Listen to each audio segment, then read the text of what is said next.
I loved Davy, Jenny, Sean, Mac. They might be okay. We don't know. But we lost some folks. We're safe now. There ain't nobody following us through a storm like this one. And by the time they get here, well, we're gonna be long gone. We've been through worse than this before. Stay strong. Stay with me. We ain't done yet. In what's considered to potentially be the biggest heist of the Wild West era, the event that transpired in May of 1899 later became known to locals as the Blackwater Massacre. A ferry carrying a substantial amount of funding with intentions of delivering said funds to the Bank of Blackwater was raided by a gang of outlaws later identified as Dutch's Boys. With an estimated $150,000 taken, the heist was considered a success, although not without its consequences. Many lawmen were killed, alongside several gang members as well as innocents, one girl in particular. At first, things were running relatively smooth, but things soon took a turn for the worst, as described by Javier Escuela. So, you were there, Javier. What really happened on that boat? We had the money, it seemed fine. Then suddenly they were everywhere. Bounty hunters? No, Pinkertons. It was crazy. Raining bullets. So exactly what went wrong with the plan? Was it simply not executed properly, or is there something further afoot? Today we'll explore the topic known as the Blackwater Massacre. Welcome to the video. You're listening to Phil of Philby Gaming. If you enjoy the following, you all know what to do, and if you're new to the channel and haven't subscribed already, after watching, please consider doing so. Without further delay, let's begin with what we came here to see. Before we discuss the events of that fateful day, let's look at the build-up to the ferry heist as described within the journal contents of one Arthur Morgan. I bought this new journal after the last one got destroyed in that fire all them months ago, wherever it was. Haven't written or drawn much in the past few months, but I was missing it more than I thought I would, and finally near a store, so here I am, I guess. After all that business up north and the fire, we spent a few months in the wilderness, travelling down from the northern grizzlies, stuck mostly in the western foothills of the mountains during the worst of the winter. Food was easy to find and life was good. Dutch had a lead for some land we were going to buy, but the land did not match up to his criteria, or he got spooked we were being watched by the law and that somebody knew who he was, and we never bought it and are wondering still. We picked up a couple of new folk in the Grizzlies. Jenny, a sweet young girl we met abandoned on the roadside, and Micah, an outlaw Dutch met in a bar someplace. Dutch seems very taken with Micah, who is pretty hot-headed, argumentative and full of himself. Hosea and I are less sure. Guess we shall see. Eventually, we came out of the wilderness and are now holed up outside of Blackwater, although sometimes I stay in town, hunting for opportunities. I might be onto something. We've got plenty of money and the trail we took was so tortuous and slow nobody could have followed us south and east or figured out where we were heading. We was thinking about California, but then Dutch and Hosea brought us down to Blackwater. Blackwater has apparently grown a whole lot since any of them were last here. I was told to expect little more than a trading post, but the place is growing fast and it's almost a small city. The town seems to be riddled with corruption, but there's certainly plenty of money here. It's good to be sleeping in a bed from time to time and living a more civilized life after so long under canvas, but I do not particularly like being this near to a town. We are living here, camping outside town mostly, hidden in plain sight I guess. Life seems pretty easy. Abigail and Marston keep arguing. I wonder why exactly he came back. He cannot seem to decide if he wants to be a father to that boy of his or not. The arguing is exhausting. I heard talk of a man sounded like Trelawney, but we haven't seen him for many months. Hosea and I are onto something. Something pretty big, might be a lot of cash coming in to do with a real estate scam Hosea thinks he may have discovered. I am not sure yet. The perfect crime we think, one where we rob crooks. We are being real careful. It's fun working with Hosea again. The man is an artist of nonsense. Even if nothing comes of it, we are having an amusing enough time. It's good to be running scams again. Hosea is a born huckster. He is getting anxious, worried that by lingering in town we are going to bring more undue attention on ourselves, but Dutch thinks he is also onto something big, his words not mine. Bank money being brought in by boat, apparently, so for now we are working on both things and seeing what happens. Plan is to flee west into the desert country someplace if we can. Micah and Dutch are planning to rob the ferry in town. They think it's laden with riches, cash coming in for the banks, coming in by boat. For once, I am not getting involved with the job. Hosea and I are too taken up with our business, which I believe could go very well, and Dutch seems confident that with the group assembled, all will be okay. Plan is for them to carry out the job, then flee into the wilderness out to the west. The next day, Hosea and I had to carry out our scam and join them. Dutch seems happy and excited. He's talking again about California, but he's also talking about a lot of other places. So there's a couple of things worth paying attention to here. A few months prior to this entry, we learned that the gang were based somewhere in the northern regions, and that some, if not most, of their belongings were destroyed in a fire. They travelled to the Grizzlies, where they remained for some time and lived off the land.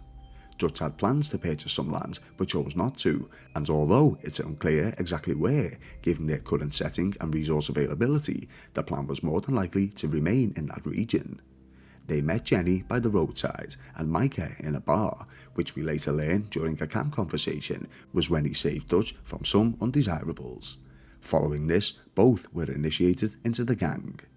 Dutch's boys continued south and set up camp just outside of Blackwater and would frequent the town in search of opportunity. In Blackwater, Arthur believed that Josiah Trelawney may have been in the vicinity, although we later learned this to be untrue. This is something we'll come back to. Arthur and Hosea had plans to run a real estate scam, whilst Dutch and Micah were studying an apparent ferry that was thought to hold a significant amount of money aboard, intended for the bank. The plan was for the ferry job to go ahead, then for the gang to flee into the desert regions, with both Hosea and Arthur joining them the following day after tying up loose ends with their plans. So with the gang all set, the majority headed from camp to the town of Blackwater to pursue the ferry with plans of monetary gain. It's not accurately clear on how many members of the Vandalin gang took part in the heist, but we are certain of specific individuals who took part and others who didn't. We know Arthur and Hosea were working on their own things separately, so weren't involved, and we can make an educated assumption that the likes of Pearson, Susan, Swanson and Uncle weren't directly involved, as they contribute to the gang in other ways. The ones we know for certain who attended were Davey and Matt Callender, Jenny Kirk, Javier Escuela, Bill Williamson, John Marston, Sean Maguire, Charles Smith, Micah Bell and of course Dutch Vanderland himself. It's unclear on how the gang managed to gain passage aboard the vessel, but from Heist we experience in the title much later, it's a safe presumption that it may have been done covertly. Either way, they managed to obtain control of the crew and obtain the goods. As Javier informed Arthur, things seemed fine at first, but very shortly the crew were overwhelmed by a large combined force of local police and Pinkerton detective agents. The how and why the authorities were able to figure out the heist was in progress is skepticised, and it's something we'll discuss further in the video. Things turned sour as the gang fled through the streets of Blackwater for safety as the ferocious firefight ensued. It was believed that legendary gunslinger Landon Ricketts fought on the side of the law in pursuing Dutch's boys, described in a newspaper clipping following his death some years later. Landon Ricketts dead. Another piece of the Old West died last week with news that legendary gunman Landon Ricketts passed away quietly in his sleep. Mr. Ricketts, famous for his involvement in the Blackwater Massacre of 1899 and the deaths of the Butcher Brothers in 1896, returned to the US 3 years ago after living for many years in Mexico. At one point, although specifics are unclear, Dutch took a young lady by the name of Heidi McCourt hostage while trying to save himself. Feeling he had no other option, Dutch blew the poor girl's brains out during the interaction. This is something that Dutch is happy to action once again, as we see in 1911, giving us insight to the mind of the madman, but that's a different topic for a different day. Dutch, who was rumoured to be the one carrying the stolen $150,000, stashed it somewhere in Blackwater, not even telling his close associates of the location. He may have been concerned of one of them retrieving the stash for themselves, enforcing the lack of trust we would later see in the gang. With the incredible amount of shooting commencing, citizens of the town of Blackwater would flee in cover, trying to stay alive amid the chaos. One unnamed particular potential victim we'll come back to a little later. As the gang split in different directions, the law would catch up with several gang members, either capturing, killing, or wounding them in the process. It's implied that both Arthur and Hosea came to the rescue of several of the gang during the firefight. This is mentioned during the conversation with Javier following the events. I'm surprised we escaped at all. By the time you boys showed up from the other side of town, we were only just holding on. Bad business, all right. Davy Callender was wounded, and even though the group managed to bring him back to camp, he would later succumb to his injuries. John Marston took a bullet but remained in a mostly stable condition. Jenny, who potentially acted as a lookout for the gang, was killed during the commotion. Charles Smith received a burn to the hand, although the how is unclear, and both Matt Callender and Sean Maguire were taken into custody. Those who survived and evaded custody rejoined back at the gang's camp, where arbiter Susan Grimshaw organised the packing and moving of the gang. Following the commotion, Arthur and Hosea were forced to cease the plans of their own and flee with the rest of Dutch's boys. Dutch's plans of heading to the desert regions of New Austin had been halted, and he ordered his crew to head back north, where they last felt safe. Whilst traversing the snow-covered mountains, Dutch ordered the trio of John Marston, Arthur Morgan and Micah Bell to scout on ahead for both shelter and federal agents. Although not present, Arthur Morgan wanted answers to the heist. He wanted to know exactly what happened. He learnt of Dutch killing Heidi McCourt from Javier. Dutch killed a girl in a bad way, but it was a bad situation. That ain't like him, though. And upon questioning Dutch as to his own take on the events, didn't really receive any clarification on the matter. I ain't had time to ask. What really went down back there on that boat? We missed you. That's what happened. Come on. Even when questioning Charles Smith, one of those who were present during the altercation, Arthur still couldn't obtain a solid story. I still don't really know what happened on that boat. Me neither. Well, Javier told me a bit, but it sure weren't good. Arthur wrote about what knowledge he had of the event in his journal. We've been running for weeks. I mean running more than usual. The job they was pulling in Blackwater, robbing that ferry, it turned into a disaster. Young Jenny got killed, poor thing, while Sean and Mac both got arrested, or killed, nobody seems sure which. Dutch shot a girl, I'm not too sure if by accident or design, and it seems like it might have been a setup. We took to the hills in an almighty scramble, leaving money and most of our things behind. Then, as we were fleeing over the East Grizzlies, an almighty storm hit us. Davy Callender, who got shot in the gut on the raid, passed away. It was brutal to watch, and the rest of us nearly froze, but we found shelter and have been resting here in some old, abandoned mining town while we await the thaw. Hardly the spring I had been hoping for. Hosea and I have been planning a robbery of our own in Blackwater, but I guess that's been abandoned along with most of what I owned. I am profoundly concerned as to what happens next, once we leave this place or the law finds us cowering up here. We can obtain the newspaper report of the Blackwater ferry heist later on in the title. It reads as follows. After a bloody shootout that resulted in the seizure of a large quantity of banknotes being shipped by boat, Pinkerton Agency officials have restricted access to the town of Blackwater while a massive manhunt is underway.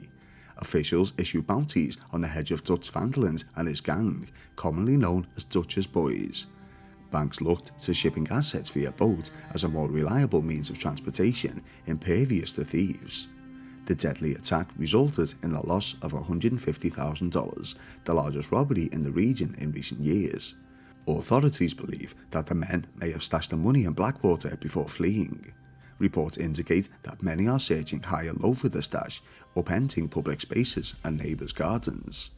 Residents of Blackwater viewed the lockdown with contempt. Businesses who depend on shipments of dry goods, sundries and catalogue sales complained that Pinkertons have caused an unnecessary burden to life and welfare. Hosea Matthews was against the heist and made his feelings clear concerning this. He and Dutch constantly bickered about this, with Hosea blaming Micah for being in Dutch's ear and Dutch defending his actions. Gentlemen, we have survived. For now. Now, it is time to prosper. Arthur and I were about to prosper in Blackwater. We were onto something big. Then Micah got you all excited about that ferry, and here we are. We have all made mistakes over the years, Hosea. Every last one of us. But I kept us together. Kept us alive.